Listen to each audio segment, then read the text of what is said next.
കഴിഞ്ഞ ദിവസം social media കണ്ടൊരു വീഡിയോ ഉണ്ടത്. അതായത് കയറ്റം കയറിയപ്പോൾ നിയന്ത്രണം വിട്ട് പിന്നോട്ട് വന്നൊരു ലോറിയുടെ അടിയിൽ നിന്ന് ഒരു സ്ത്രീ ആയുസിൻ്റെ ബലം കൊണ്ട് രക്ഷപ്പെട്ടു വരുന്നൊരു വീഡിയോ ആണത്.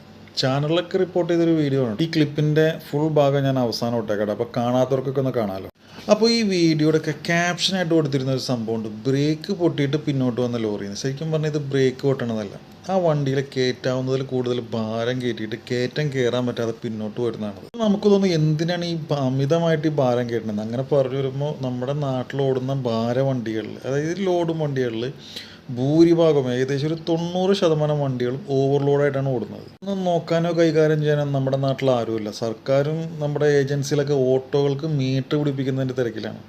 ഈ ഓട്ടോകൾക്കും ടാക്സികൾക്കും അല്ലാതെ വേറെ ഒന്നിനും ഒരു നിശ്ചിത ചാർജ് നിശ്ചയിച്ചിട്ടില്ല. ഒരു കിലോമീറ്റർ ഓടാൻ ഇത്ര രൂപ എന്ന് പറഞ്ഞ് വ്യക്തമായിട്ടുള്ളൊരു ചാർജ് വേറെ പൊതുഗതാഗത സംവിധാനങ്ങളൊന്നും തന്നെ നിശ്ചയിച്ചിട്ടില്ല. ഇതിൽ ഈ വണ്ടികൾ എന്തിനാണ് ഈ ഓവർലോഡ് കയറ്റുന്നത്? കൃത്യമായിട്ടുള്ള ലോഡ് കയറ്റി 2 തവണ കൊണ്ട് ഓടിയാൽ പോരെ എന്നുള്ളൊരു ചിന്ത ഒരു പക്ഷേ സാധാരണക്കാരായിട്ടുള്ള ആളുകൾക്ക് ഉണ്ടാവും.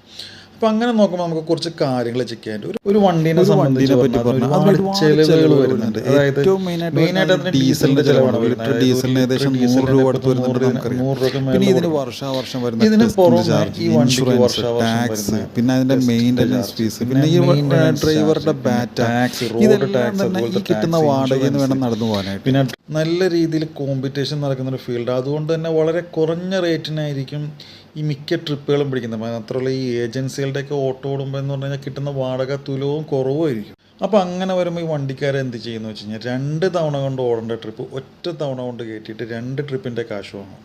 സത്യത്തിൽ അവരെയും കുറ്റം പറഞ്ഞിട്ട് കാര്യമില്ല. ഈ രീതിയിലൊക്കെ ചെയ്താലേ അവർക്കിത് നടത്തിക്കൊണ്ട് പോകാൻ പറ്റുള്ളൂ. ഇതിൽ ഇവർക്ക് വരുന്ന ഈ ഭീമമായിട്ടുള്ള ഇൻഷുറൻസുകളും ടാക്സുകളൊക്കെ ഒന്ന് കുറച്ച് കൊടുത്തൊരു മാന്യമായ ഫെയറൊക്കെ നിശ്ചയിച്ച് കൊടുക്കുകയാണെന്നുണ്ടെങ്കിൽ ഇവരൊക്കെ മാന്യമായിട്ട് സർവീസ് നടത്തും. ഇതിനൊക്കെ കൃത്യമായിട്ടുള്ളൊരു മാനദണ്ഡം നിശ്ചയിക്കുകയാണെങ്കിൽ ഇങ്ങനെയുള്ളൊരു യാതൊരു പ്രശ്നങ്ങളും ഉണ്ടാവുകയൊന്നുമില്ല. അത് ചെയ്യേണ്ട സർക്കാരിനാണെങ്കിൽ അതിനൊട്ട് നേരമില്ല. അപ്പോൾ സത്യം പറഞ്ഞാൽ ഇത് നിരീക്ഷിക്കാൻ നടപടിയൊക്കെ എടുക്കുകയൊക്കെ ചെയ്യേണ്ട വെഹിക്കിൾ ഇൻസ്പെക്ടർമാരും RDO ഒക്കെ ബുധനാഴ്ച ദിവസം ഒരു ചടങ്ങ് പോലെ ഒരു പ്രഹസനമായിട്ടുള്ള ചെക്കിങ്ങിന് ഇറങ്ങും. അതിൽ അവരുടെ ബാറ്റ ഒത്തു എന്ന് കണ്ടു കഴിഞ്ഞാൽ അവരത് നിർത്തി പോവുകയും ചെയ്യും. ഇതുകൊണ്ടുള്ള ബുദ്ധിമുട്ട് എന്താണെന്ന് വെച്ച് കഴിഞ്ഞാൽ റോഡിൽ കൂടെ പോകുന്ന സാധാരണക്കാരൻ്റെ ജീവന് ഇതൊക്കെ ഭീഷണിയാകുന്നു എന്നുള്ളതാണ്. ഇതിലെന്തെങ്കിലും നടപടികൾ നടക്കണമെങ്കിൽ തന്നെ ഭരിക്കുന്ന സർക്കാർ തന്നെ നടപടിയെടുക്കണം. സാധാരണക്കാരായിട്ടുള്ള ജനങ്ങൾക്ക് ഇതിൽ പ്രത്യേകിച്ച് ഒന്നും ചെയ്യാനില്ല. പിന്നെ സാധാരണക്കാരായിട്ടുള്ള ആളുകൾക്ക് ചെയ്യാൻ പറ്റുന്നൊരു സംഭവമുണ്ട്. എന്താണെന്ന് വെച്ച് കഴിഞ്ഞാൽ 5 വർഷം കൂടുമ്പോൾ പോയി ക്യൂ നിന്ന് ചെയ്തു കൊടുക്കുന്ന വോട്ടില്ലേ, അതെന്താണെന്ന് മനസ്സിലാക്കണം.